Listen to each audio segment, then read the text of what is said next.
My name is Chuck Allen. On September 11th, 2001, I was on the 83rd floor of the World Trade Center in New York when the plane hit the building at about the 92nd floor, and we made our way down, and this is what we're going to talk about.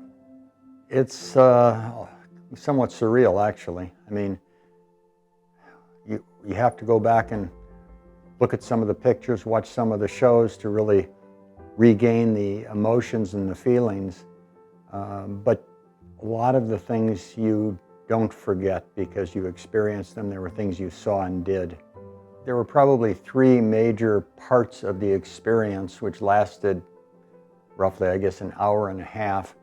And the first was, of course, when the plane hit the building and the experience of that. The long haul down the stairs was an hour and 15 minutes of walking slow with a whole bunch of people.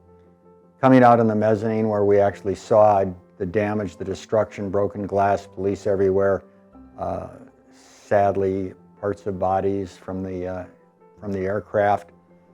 And then when we crossed the street and we're in the open square behind the buildings, it was only a very short period of time after that the second building collapsed, and we watched that as it collapsed until we had to run because of all the dust coming towards us.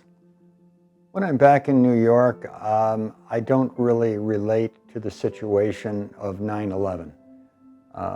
I rarely go downtown anyway. I'm in Midtown, so it's not something that I have a strong emotional connection to, other than having the experience of getting out of the building and watching the other one collapse from too close. I'm not sure that we as Americans generally can relate to that level of violence that was experienced then. I lived in the Middle East 23 years. I was around a lot of unusual circumstances and situations during those 23 years. It didn't affect me the same way because the rest of the world has had to live with violence at a personal level that's been totally unknown in this country. As the world gets smaller, these kind of events are going to find their way to us more frequently. I actually worry less about threats from abroad than I do from threats from within. And I think some of the things that have taken place, 9/11 and subsequently, have empowered a lot of people in not just this country, but other countries, other democracies, other Western-type civilization countries, have made them feel more empowered to take matters into their own hands and go in directions that are not necessarily appropriate for democratic countries, but time will tell. The piece of art on the cover that you used was developed by the husband of a high school friend of mine named Bill Reinhold, and formerly did work for Marvel Comics, DC Comics, and is quite a well-known guy. It was his tribute, I think, to the events of 9/11. He felt the need to produce something artistically with his skills. He made this piece as a tribute to 9/11. It shows the destruction, it shows the firemen and the first responders. If you look closely at the clouds, you see the spirit of the people that were affected. The two panes are reflective of the very narrow windows that was architecturally what the Trade Center windows looked like. It was a pretty impressive memorial piece.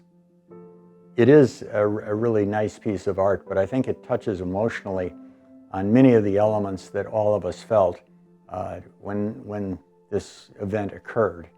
You know, we all saw the pictures of the first responders, the destruction of the buildings. We all thought about the walls of names searching for, looking for in Grand Central Station. I think it encapsulates all of that and brings it together, and it creates an emotional response. People frequently ask, how has this affected you long term? And I think maybe just in a couple of ways. Number one, you have a greater respect for the fragility of life in general, and in a heartbeat everything can change. But also, when you reflect upon it, you have to understand that the past is in the past. You can't change it. It's a horrible event. But that should transcend everything you do in life. right? I mean, things we've done or said wrong, things other people have said about us wrong, it's past. We can't change it. The only thing we can do is look forward, and I think that's one of the things that those of us that were in the Trade Center feel very strongly is, you know, you do what you can, you be the best person you can going forward, and hope that things work out better in the future.